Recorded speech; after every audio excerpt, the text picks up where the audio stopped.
Hello everyone, welcome to another motovlog on my channel. My name is Marshall3498, and on today's motovlog, what I'd like to talk about is motorcycle related as usual on my channel, and this is a big thing that everybody's waiting on.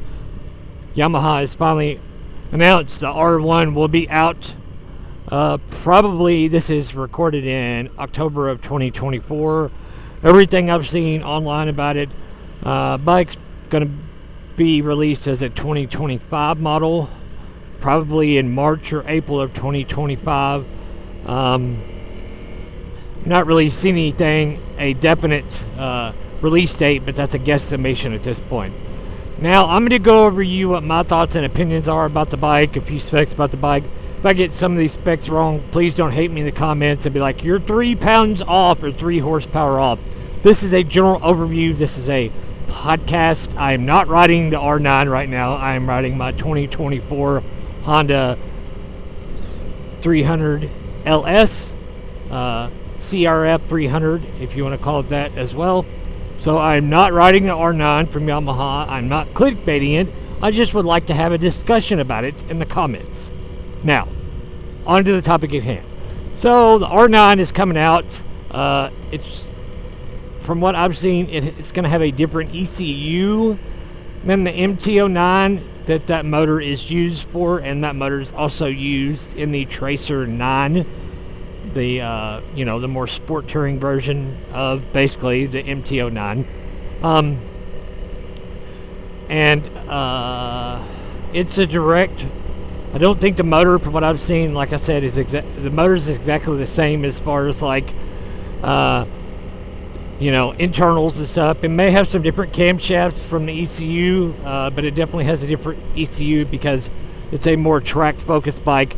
So it's probably going to make a little more of its power in the higher upper RPM range is my guess, and that's the reason for the different ECU.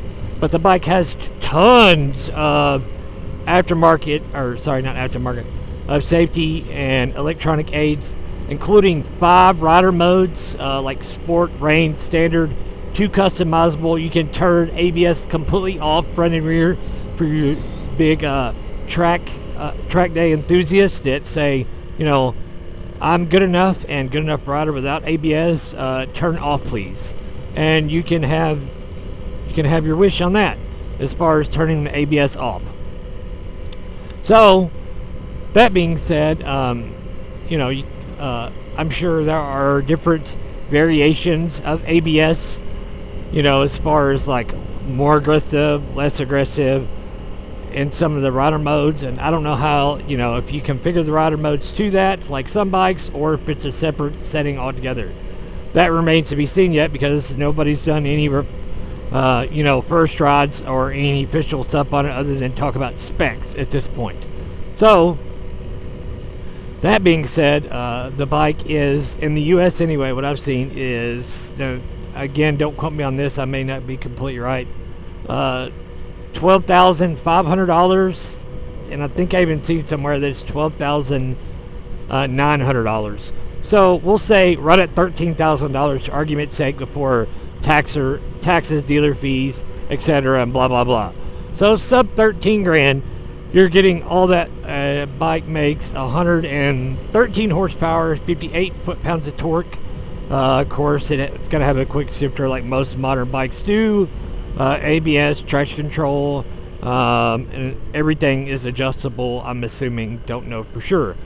But the bike does have, like I said, tons of different rider modes, tons of rider aids, an IMU, from what I've been told, cornering ABS, cornering traction control. I don't know what about this light to go or not. So I'm just going to sit here, whatever. So, good thing I did, because now they're going. But, tons of rider aids, tons of safety aids. Of course, TFT dash, that's a given just about these days. Even a smaller, much cheaper bike, it would more than likely have a TFT. And just tons of stuff. 420 pounds, I do believe what I've seen the wet weight is, and that's completely fueled up, ready to ride. And Yamaha are also saying that its riding position is not as aggressive as an R1, but more aggressive than an R7, somewhere in the middle of that, as far as the rider's triangle goes. Huh, look, a DeLorean. How cool. Seen one of those in my area every now and then. But this bike, everybody figured Yamaha would make it, but it's kind of like the Tenere. It could be a year or two from now, or they could really release it in the next, year. But all that kind of remains to be seen, to see what really happens, what they really release, what kind of things the bike's going to have on it. Kind of odd. Wonder what that's about.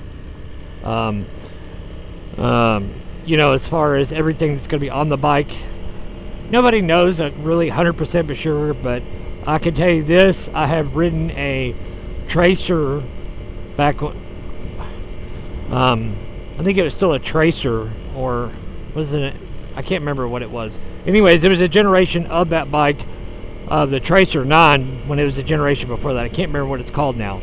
But I've ridden one of those bikes on 2 different Yamaha demo mounts, and that is a really linear, smooth engine that makes very limited power. It makes lots of power, but very little vibration. And I think it would make a, they said, well, in the MT-09s, they rev a lot. They like to be revved out.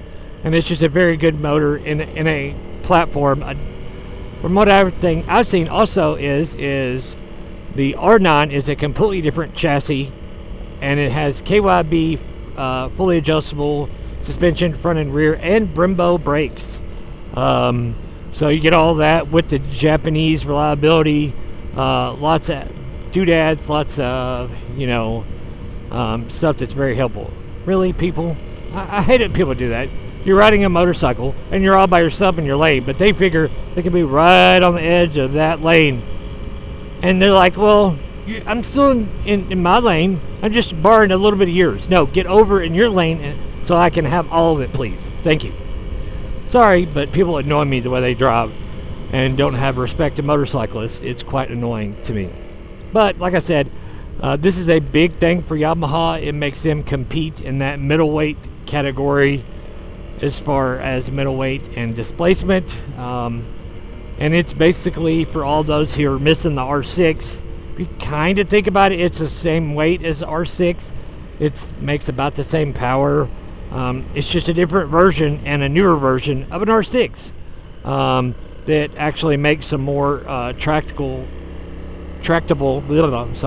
more lower in power on the street than an R6 that wouldn't hardly get out of its own way till above 10,000 RPM, because it redlined at like 16,400 RPMs, which is nuts. So it's a better overall bike. Is it probably a better street bike than the R6 just because of the motor? In my opinion, yes. Because it's an easier bike to ride without having to always be in the right specific gear all the time, and that makes it makes for a more fun kind of back road bike too, where you're not always have to be in the perfect gear. You kind of that corner's longer or sharper than what you think, you can just kind of leave it in that gear and it's kind of okay. Because if you're riding legally, of course, on the street, then that's not a big factor. But that's all I've got for today's motovlog. If you've not already done so, please like, share, subscribe, leave a comment down below. Let's have a conversation what everybody thinks about the new and exciting R9. But on that, guys, ride safe and have fun. We'll see you on the next one. See ya.